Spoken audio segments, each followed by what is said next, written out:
नमस्कार दोस्तों, मेरा नाम है विजय कुमार। आप देख रहे हैं कॉमिक्स पिटारा चैनल को। तो चलिए दोस्तों, राज कॉमिक्स में बाकेलाल के इस हास्य और मज़ेदार कॉमिक्स को शुरू करते हैं, जिसका नाम है अप्सरा की आंखें। तो आप देख सकते हैं इसका कवर पृष्ठ जो कि कुछ इस तरह का है। तो चलिए इसकी शानदार स्टोरी को हम शुरू करते हैं।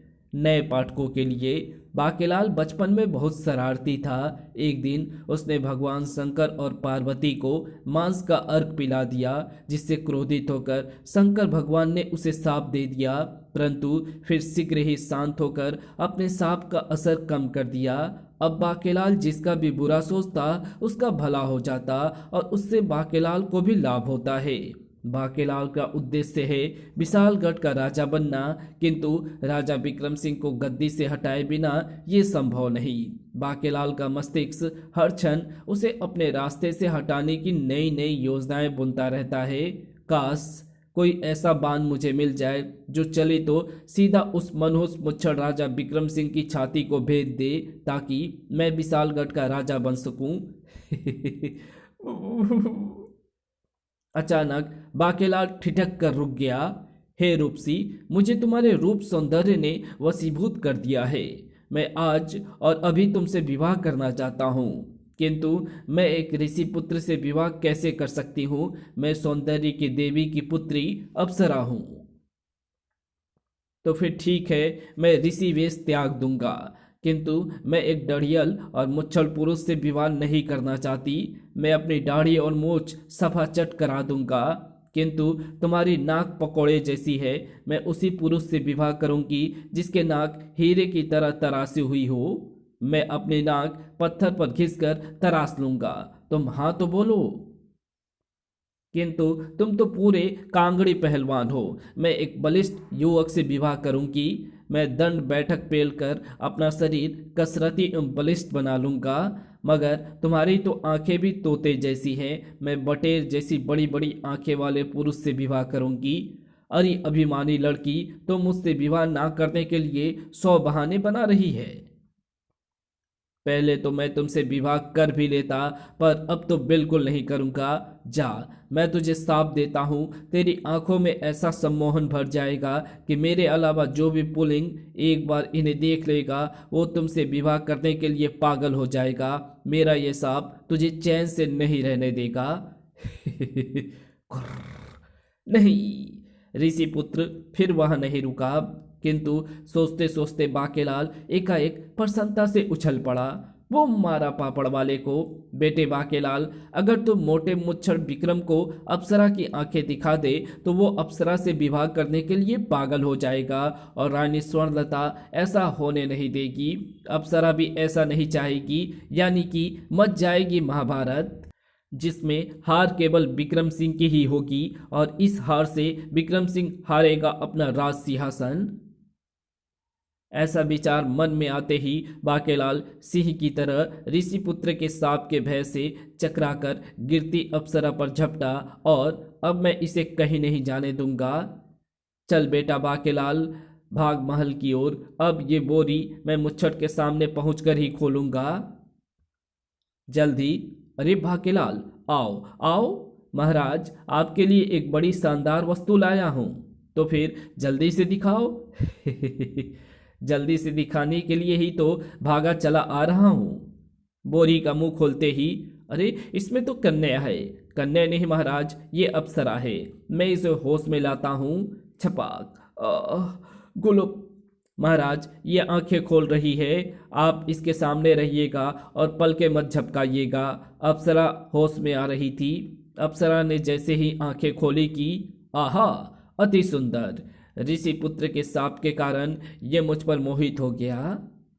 अप्सरा, मैं तुमसे विवाह करूंगा। बाकेलाल, विवाह की तैयारियां शुरू करो। बाकेलाल ने झट अप्सरा की आंखों पर पट्टी बांध दी। ये पट्टी मत उतारना अप्सरा, अन्यथा किसी और की निगाहें भी तुमसे मिल जाएंगी। बाकेलाल, समय व्यर्थ मत करो। फेरे लेने के लिए यज्ञ कुंड में जाकर अग्नि प्रज्वलित करो। चलो रहने दो, मसाल जलाकर यहीं ले आओ। मैं मसाल के चारों ओर इसके साथ 7 फेरे लगा लूंगा। बाकेलाल तेजी के साथ कक्ष से बाहर निकला।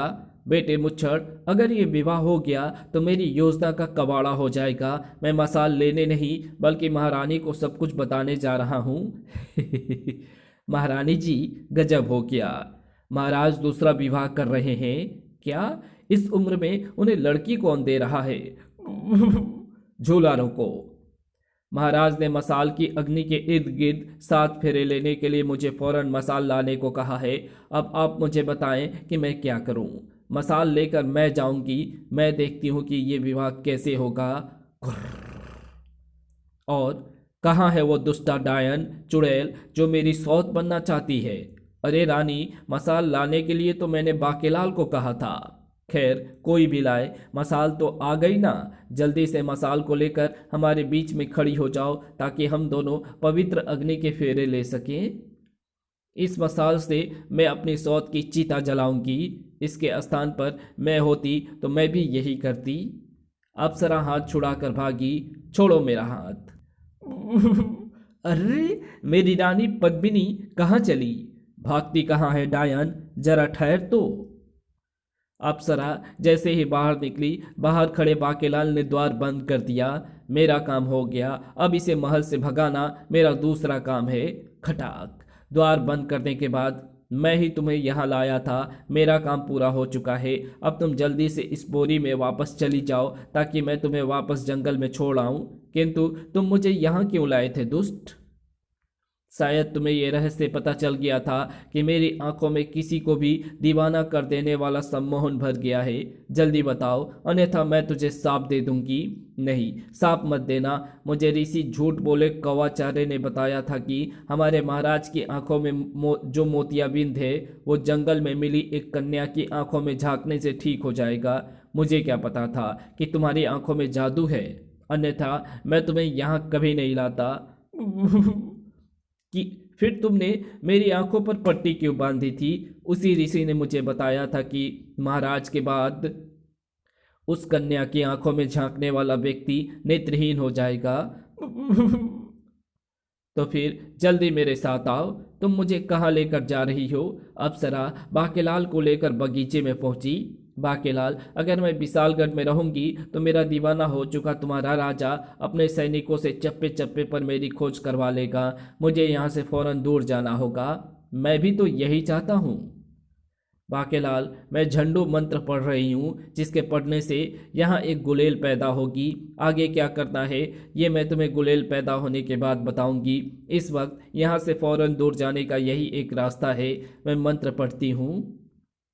झंडू बाम पीड़ा हारी बाम, सर्दी सिर दर्द पीड़ा को पल भल में दूर करे। झंडू बाम। गुलेल प्रकट हो गई अप्सरा। सुनो बाकेलाल, ये चमत्कारी गुलेल है। इस गुलेल से दुनिया के किसी भी कोने में पहुंचा जा सकता है। मैं इस पर बैठती हूँ, मेरे बैठते ही तुम विशालगढ़ के वन का नाम लेकर इसे चला देना, क्योंकि फिलहाल मेरी मंजिल विशालगढ़ का वन ही है। विशालगढ़ का नाम लूंगा तो मोटा इसे वहां भी ढूंढवा लेगा। मैं सीधे स्वर्ग में इंद्र के दरबार का नाम लेता हूँ ताकि ये सीधी वहीं जाकर गिरे और फिर विक्रम सिंह इसे कभी ना ढूंढ पाए और इसकी याद में पागल हो जाए। ए चमत्कारी गुलेल, ले जा इसे सीधे स्वर्ग में इंद्र के दरबार में। अरे ये क्या, मैं जंगल की ओर जाने के स्थान पर नभ की ओर जा रही हूँ। ओह, चमत्कारी गुलेल गायब हो गई, पर मेरा काम हो गया। साए चलकर देखूं कि महाराज का क्या हाल है। बाकेलाल, द्वार खोलो, कोई है। खबरदार कोई द्वार ना खोले। बाकेलाल जी, अच्छा हुआ जो आप आ गए। भीतर से महाराज कह रहे हैं कि द्वार खोलें, किंतु महारानी जी द्वार खोलने से मना कर रही हैं। समझ में नहीं आता कि द्वार खोले या ना खोले। बाकेलाल ने द्वार खोला। अप्सरा कहाँ गई? महाराज, वो तो चली गई है। चलो अच्छा हुआ, संतोषी माता ने मेरी सुन ली। मैं तो चली उनको गुड़ चने का भोग लगाने। जय संतोषी माँ। परंतु मेरी पुकार ईश्वर ने नहीं सुनी। सैनिकों, जल्दी जाओ, महल का चप्पा चप्पा छान मारो, अभी वो अधिक दूर नहीं गई होगी। मेरी अप्सरा को ढूंढ कर लाओ। महाराज, एक कन्या के लिए इतना दीवानापन उचित नहीं है। बाकेलाल अप्पा उसके बिना नहीं रह सकते। स्वर्णलता का थोबड़ा देखकर अब मुझे उबासी आने लगती है। क्या तुम चाहते हो कि मैं अपना शेष जीवन उबासियां लेने में बिता दूं? हरगिज नहीं। 2 घंटे बाद महाराज, अप्सरा महल के आसपास कहीं भी नहीं है। वो अब कहीं नहीं मिलेगी। बाकेलाल, सेनापति को बोलो कि नगर का चप्पा चप्पा छान मारे और अप्सरा को ढूंढकर मेरे पास लाए। अगर अप्सरा मुझे शीघ्र ही ना मिली तो मैं रो रो कर अपनी जान दे दूंगा। वही तो मैं चाहता हूँ। इस बार मेरी योजना सफल होकर रहेगी। थोड़ी ही देर बाद महाराज, नगर का चप्पा चप्पा छान मारा है पर अप्सरा कहीं नहीं मिली। किंतु आप भूमि पर बैठकर क्या बना रहे हैं महाराज? बाकेलाल, तुम नहीं समझोगे, ये मेरी अप्सरा है। हाय, बड़ी मुश्किल है। कोई मेरी अप्सरा है, कोई उसे ढूंढ के लाए ना। योजना सफल हो रही है, मोटा पागल हो रहा है। बाकेलाल, मैं खुद उसे ढूंढने जाता हूँ, किंतु आप उसे कहाँ ढूंढेंगे? नदियों में, झरनों में, पहाड़ों में, वनों में, रेगिस्तानों में, हर जगह। ये आप क्या कर रहे हैं महाराज? कुर्ता क्यों फाड़ रहे हैं? मैं आ रहा हूं मेरी लैला। चर। हाय, मैं तेरा मजनू बन जाऊंगा कुर्ता फाड़ के। मैं लैला लैला चिल्लाऊंगा कुर्ता फाड़ के। कुर्ता फाड़ के, कुर्ता फाड़ के, कुर्ता फाड़ के, होए होए। हाय, मैं मर गई। इन्हें क्या हो गया? इन पर अप्सरा की आंखों का जादू चल गया है महारानी जी। इस जादू को काटने के लिए मैं कोई ना कोई जुगाड़ करता हूँ। बाकेलाल, महाराज को रोको। सेनापति, तुम सैनिक लेकर महाराज के पीछे जाओ, क्योंकि महाराज अब किसी के रोके रुकने वाले नहीं है। हाय अप्सरा, तू कहाँ है? अप्सरा सीधी आकर गिरी इंद्र के दरबार में। अरे, इंद्र के दरबार में आने का ये कौन सा तरीका है? हे प्रभु, ये मैं कहाँ आ गई? ये स्वर्ग है। इस समय तुम इंद्र के दरबार में हो। नहीं, मेरी आंखों में मत देखना। उफ। स्वर्ग के राजा इंद्र पर भी चल गया था अप्सरा की आंखों का जादू। अति सुंदर, अति उत्तम, अपूर्व सुंदरी हो तुम। हम तुमसे इसी क्षण विवाह करेंगे। अपना नाम तो बताओ, हे सौंदर्य वाला। अप्सरा। तीनों लोकों में इंद्र के दरबार की हम अप्सराओं से अधिक कोई भी स्त्री सुंदर नहीं। फिर इंद्र पर इस देव कन्या ने कैसे जादू कर दिया कि देवेंद्र इससे तुरंत विवाह करने के लिए ललायत हो उठे हैं। ये विवाह उचित नहीं है। मेनका, उर्वशी, अप्सरा को श्रृंगार कक्ष में ले जाओ और इन्हें दुल्हन बनाओ। हम इसी क्षण अप्सरा से विवाह करेंगे। नहीं। उर्वशी और मेनका अप्सरा को लेकर स्वर्ग के श्रृंगार कक्ष में पहुंची। नहीं, ऐसा नहीं हो सकता। मैं देवराज इंद्र से विवाह नहीं कर सकती। मेरी मदद करो। हम भी इस विवाह से प्रसन्न नहीं हैं, किंतु हम तुम्हारी मदद किस प्रकार कर सकती हैं, यह हमें समझ में नहीं आ रहा है। ये मैं बताता हूँ। मैं झंडू मंत्र पढ़ूंगी, उससे एक गुलेल पैदा होगी। तुम मुझे उससे वापस पृथ्वी पर विशालगढ़ के वन का नाम लेकर फेंक देना, ठीक है? जबकि ठीक उसी समय इंद्र के दरबार में स्वर्ग के राजा इंद्र मुझे भस्मासुर कहते हैं। तीनों लोकों में केवल एक ही वस्तु मुझे मार सकती है, और वो वस्तु क्या है ये मैं तुम्हें नहीं बताऊंगा। मैं तीनों लोकों पर अधिकार करने निकला हूँ, और मेरे लिए ये बहुत ही आसान है। मेरी आंखों में भस्म शक्ति है। मैं जिस राजा को कड़ी नज़र से देख लूँ वो वहीं पर भस्म हो जाएगा, और राजा के भस्म होते ही उस लोक के नागरिक मुझे अपने आप ही अपना राजा मान लेंगे। सर्वप्रथम मैं स्वर्ग पर अपना अधिकार करने आया हूँ, और ये देखा मैंने तुझे कड़ी नज़रों से। भस्मासुर द्वारा ऐसा करते ही संपूर्ण ब्रह्मांड में खलबली मच गई। स्वर्ग का सिंहासन डोल रहा है। नारायण नारायण। किंतु ये क्या? इंद्र की आंखों से टकराकर भस्मासुर की भस्म शक्ति वापस लौट गई। ये क्या? नहीं, ऐसा नहीं हो सकता। मेरी भस्म शक्ति विफल कैसे हो गई? अब यहाँ रुकने का कोई लाभ नहीं, क्योंकि इस शक्ति का प्रयोग मैं प्रत्येक लोक के राजा पर केवल एक ही बार कर सकता हूँ। ये भस्मासुर यहाँ क्यों आया था, और ये उर्वशी और मेनका कहाँ है? इंद्र के दरबार की शेष अप्सराएं भगवान इंद्र को सारी बातें बताते चली गईं, जिसे सुनने के पश्चात किंतु समझ में नहीं आ रहा कि हम उस अप्सरा से विवाह करने के लिए तैयार कैसे हो गए और भस्मासुर की भस्म शक्ति का हम पर असर क्यों नहीं हुआ। तभी नारद जी वहां प्रकट हुए। नारायण नारायण देवेंद्र, ये सब अप्सरा की आंखों के सम्मोहन का प्रताप है, जिससे टकराकर असुरी भस्म शक्ति विफल होकर लौट गई, अन्यथा आप भस्म हो जाते और स्वर्ग पर शैतान भस्मासुर का अधिकार हो जाता। असुरी भस्म शक्ति के कारण अप्सरा की आंखों का जादू भी खत्म हो गया। किंतु अप्सरा को यहाँ किसने भेजा? नारायण नारायण, पृथ्वी से बाकेलाल ने महाराज। परंतु उसे कैसे पता चला कि भस्मासुर यहाँ मुझ पर आक्रमण करने आ रहा है और उसके आक्रमण से मुझे अप्सरा की आंखों का जादू ही बचा सकता है?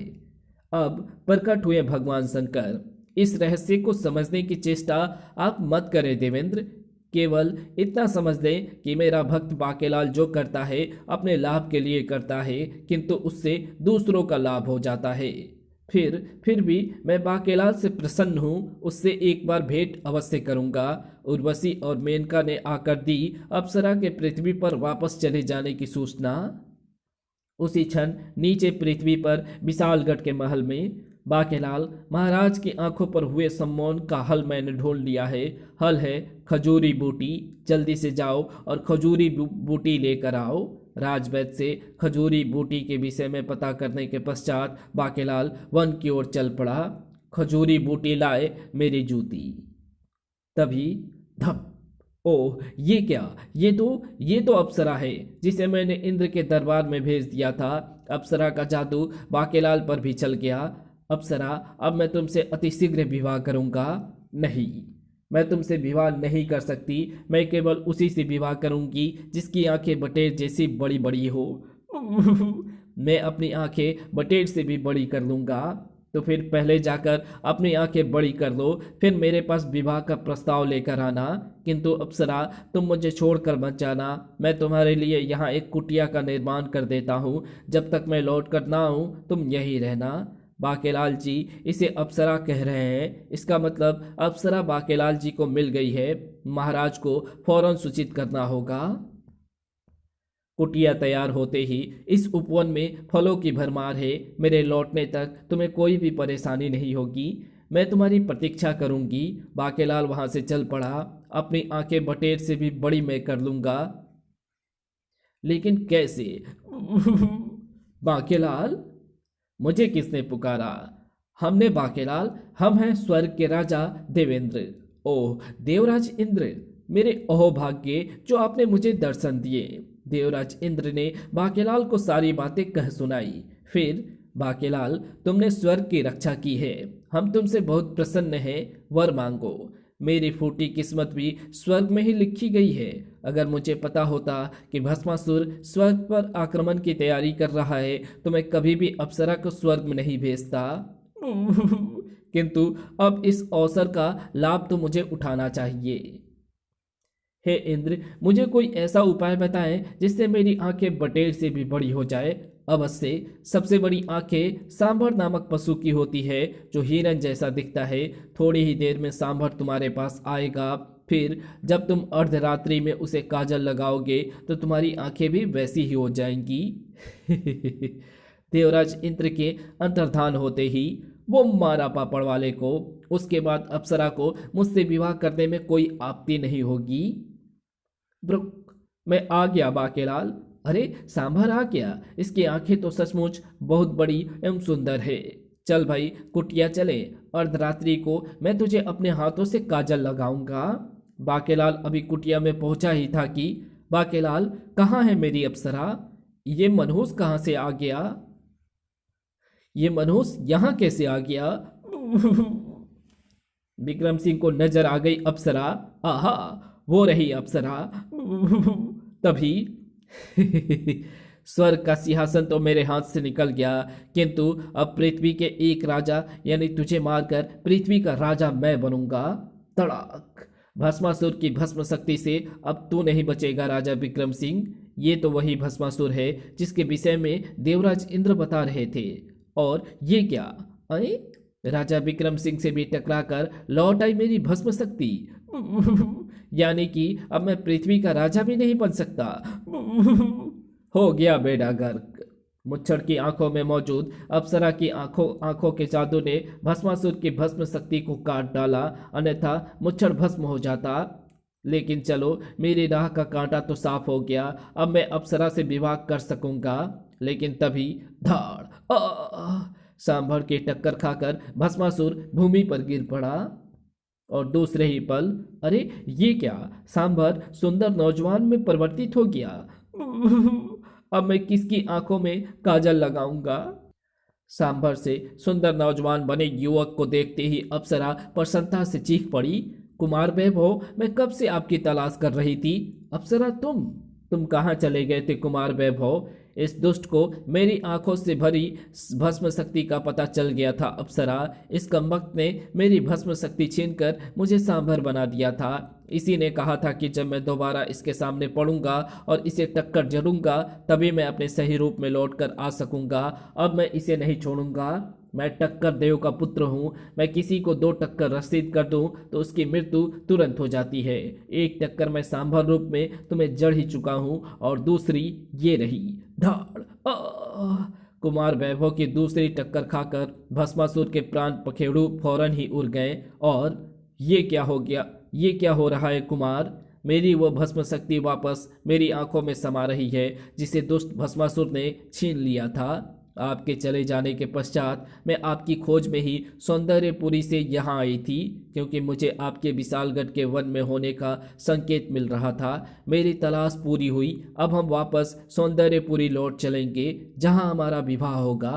अवश्य नहीं, तुम्हारा विवाह मुझसे होगा अप्सरा। क्या कहा?